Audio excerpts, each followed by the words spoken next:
I'm here with my friend Adam Holz from Plugged In, full from the other side of the pond in that there America land. Hello, Adam. How are you doing, Andy?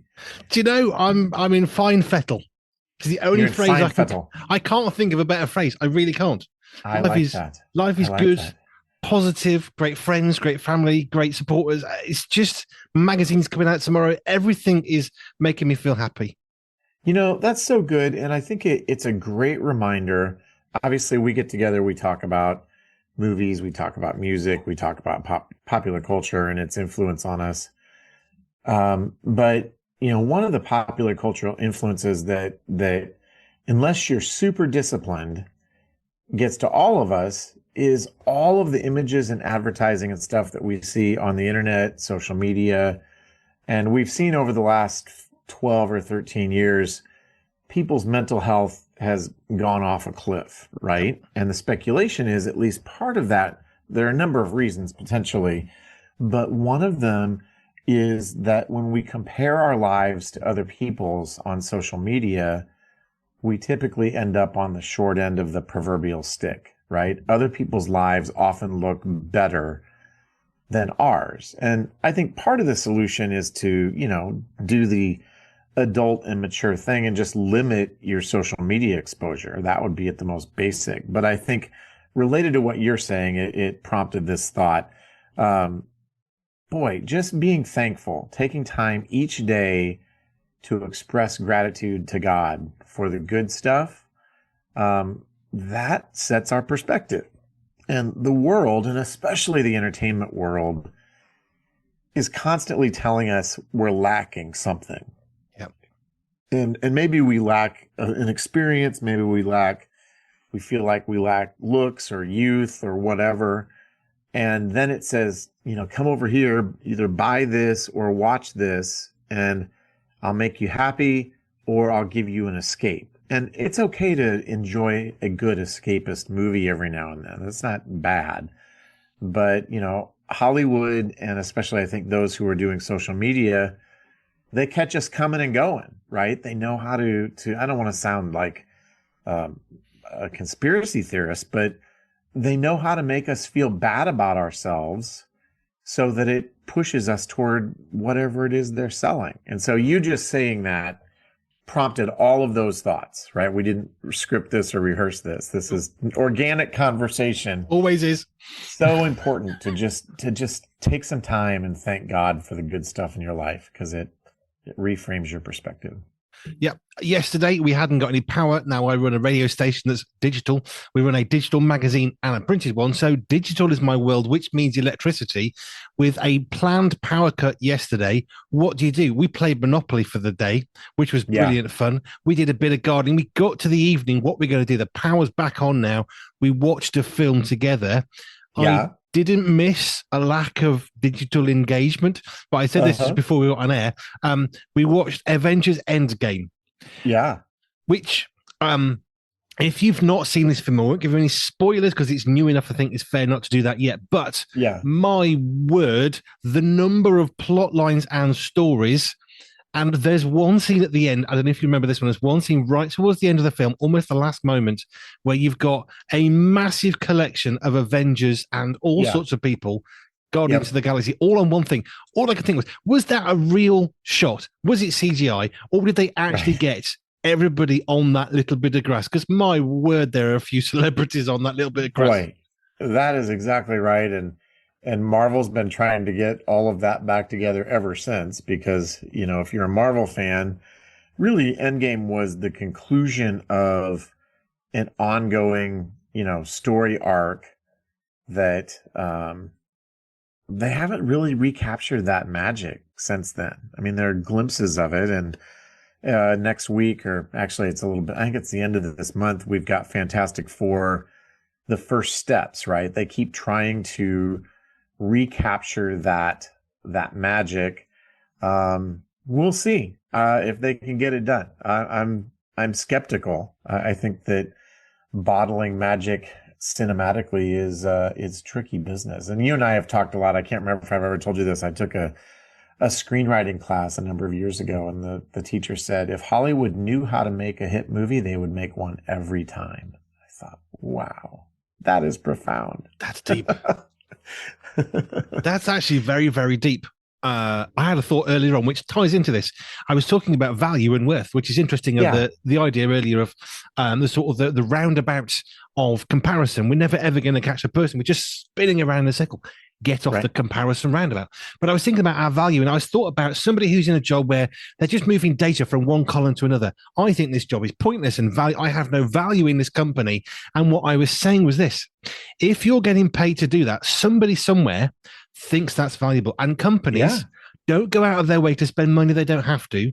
Therefore, however pointless you think that might be, do you know what? In the same way that Hollywood would only ever make blockbusters if they could, your value is actually there because someone wants you to be there. They're not going to throw money at you just because they're feeling like it's a pity party. That's not how it works.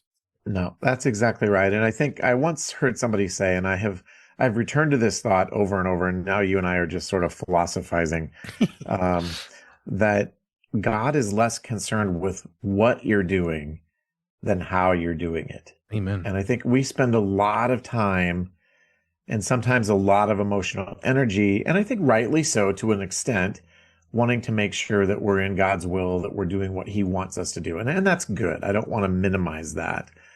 But I think that with the right mindset, we can serve and be available to him no matter what we're doing, whether it's a seemingly spiritual thing or meaningful thing or not, and that we can move stuff from one column to another, with a sense of purpose and calling, and he'll use us right where we're at. So anyway, we should talk about movies or something instead of Adam's thoughts about the nature of reality and spiritual things. We really should, but I wanted to come back to Endgame because I think we've gone there now a little bit. I'm thinking about the series, the franchise. I mean, we've had it with Die Hard, we've had it with Rocky, and so many, even like Sing 1 and 2, and there's so many times. Let's repeat this. I'm not interested in the repeat bit. I'm thinking more about the franchise element of something that goes on for quite a while, of which I think Avengers probably is up there somewhere. But I remember in the film The Endgame, there's a part where you meet some of the Guardians of the Galaxy, and the one before as well.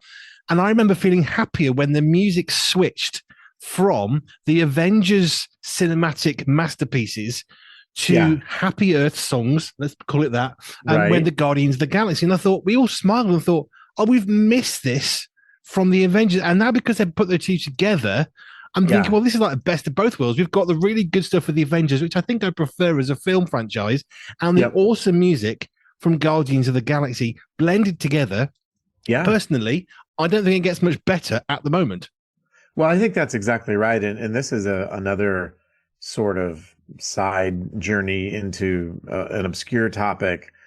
But one of the interesting things you can find on YouTube is you can find all sorts of movie scenes with the music taken out. And if you think the music doesn't make a difference, boy, I mean, sometimes my favorite is the final scene of the original Star Wars, which they've renamed A New Hope since then. I'm like, no, it's just Star Wars. It's the end scene where Han and Luke and Chewbacca are walking up to get their medals. And when you take the music out of that scene, John Williams' amazing score, it doesn't work at all. When you put the music in, it will move you to tears. And you realize it's the music doing the emotional lifting here, not what we're watching on screen. So, well, and it's a combination, but it's interesting. If you look up, Star Wars throne room scene without the music, man, give it a watch, because you'll be like, wow, I never realized how totally corny this scene was until they took John Williams away.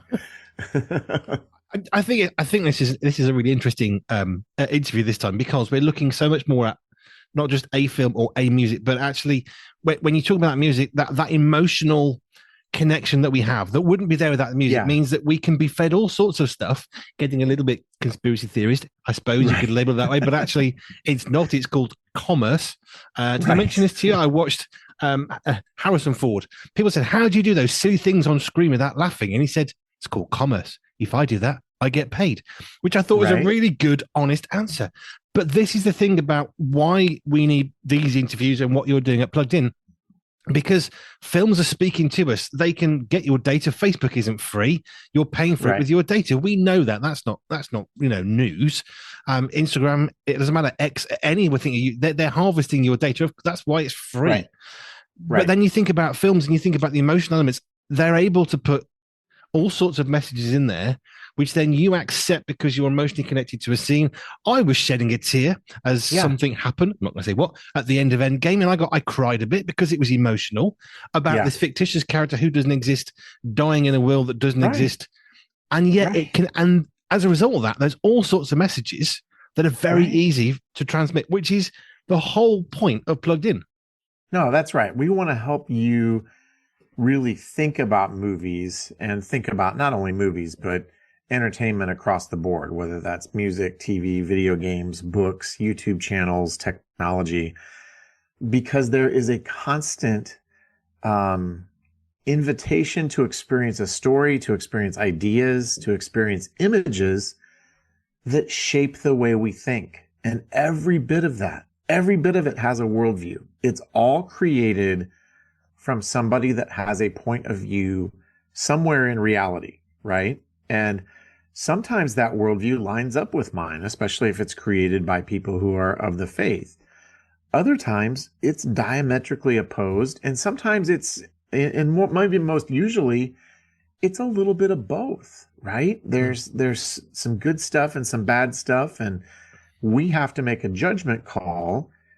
Is engaging with this story going to be a redemptive use of my time as a Christian? And let me just give you a spoiler warning. This week we've got Jurassic World Rebirth. Speaking of music and franchises, they said, well, what else can we do here? How about if we call Black Widow and get her involved? No, Scarlett Johansson stars as a mercenary hired to protect a bunch of pharmaceutical guys trying to get DNA from dinosaurs so that they can make millions of dollars. And it feels like we've seen this before, but the franchise keeps making money.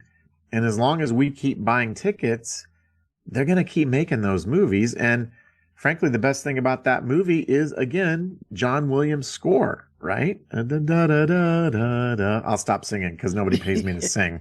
But that's one of the best things about that entire franchise is that we connect with the grandeur and the beauty and the awesomeness of dinosaurs through this music. So anyway, I just said a whole bunch more stuff there, but you'll find that review this week at Plugged In Online. I know Pluggedin.com, excuse me. I know we're taking a bit of a tangent from my usual thing, but actually, this is, in a sense, this is the core and heart of why you and I get together to talk about this, because it Yes. isn't just here's a film, a YouTube channel, here's a book, here's what you need to know. It's the reason behind it. And you said this right at the very beginning, that you think God is more interested not in what we do than why we do it. We sort of almost glibly say, well, God's after our heart. I mean, that's a nice religious little thing. What it really means is God cares more about why we're doing stuff than the what of what we do, because it's how we're doing that's important. And when it comes to films, it's understanding. I just love the way you worded that, but it's how we spend our time. Yeah. There's a stewardship angle. There's the idea that the world's way of doing things permeates so much of our entertainment, and it could be influencing our thinking, our believing, our actions in ways that we're not even consciously aware of, right? And it can do that through our emotions. It can do it through comedy. I mean, I think one of the things about comedy is when we're laughing, almost by definition, our guard is down, right? And so, and again, I think it's important to laugh. The takeaway here is not never watch a comedy because something might go in that affects you negatively, but just being aware that when I'm invited to laugh at something, it might be really funny, but it's also worth asking the question, is this what I really need to be laughing at? Right? And I think the best comedy draws from things that we can all experience, have that universal sort of experience and we connect with and relate to emotionally and personally. And actually, I would say that's probably true on a broader level with just art in general, that art that tends to be successful manages to be personal and it invites us to experience something that's meaningful to us. And so we need to be thinking actively about that and just engaged intentionally with this world of entertainment that's everywhere through our screens, right? Yeah, I know we've used our time talking about the reason for Plugged In, but I think actually, unintentionally, this is really important stuff because we do need to consider what it is that's going in, and either it's going to affect us in one way or another. We can watch a film, can't we, and think, well, that's rubbish, and you switch it off. It's affected you. I mean, it might not be a positive effect, right, but it affects you to switch it off. Or a music, or you're reading a book, you think, I don't want to read that anymore, either because it's something we don't like, or just because we're not enjoying it.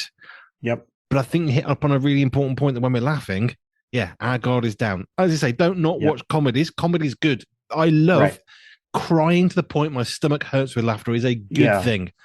However, like you say, we do need to be cautious about that. Yep.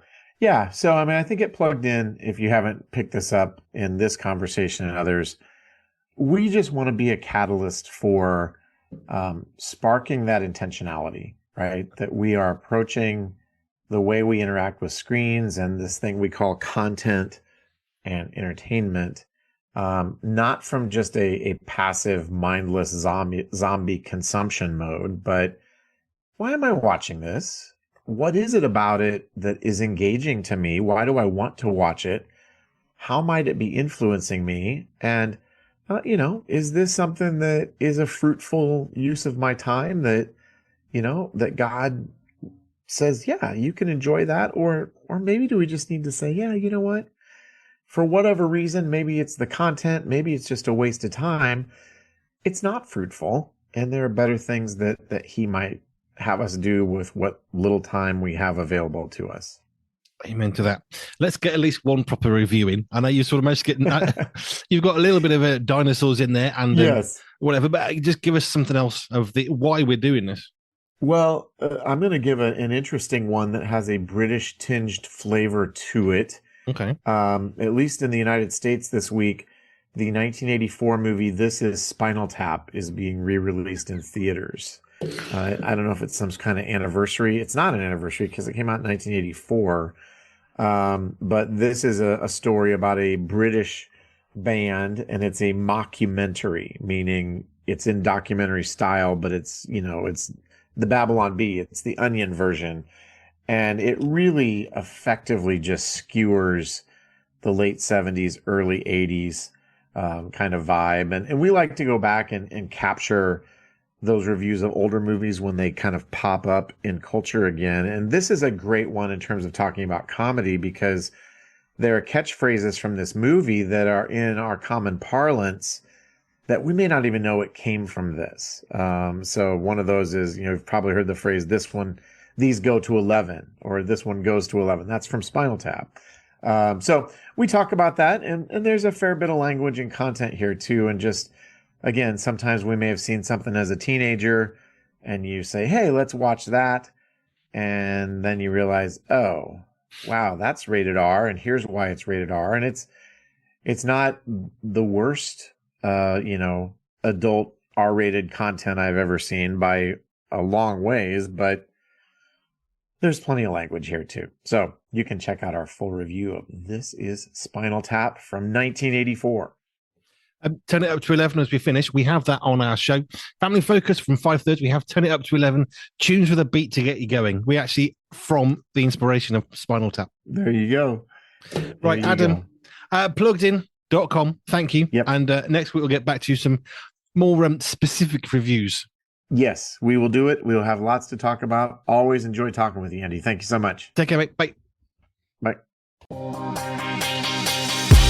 The July issue of Pure Media, the magazine, comes out on Friday the 4th of July with a plethora of amazing writers speaking about life, hope, money, technology and more. In our July edition, we take a focus on Matt McKay and his band Meet Your Maker, as well as shining a light on John Cox and so much more. The digital version is always freely available online. But did you know you can also enjoy the convenience of a printed subscription too? For all of this and more, just head over to www.puremediathemagazine.com www.puremediathemagazine.com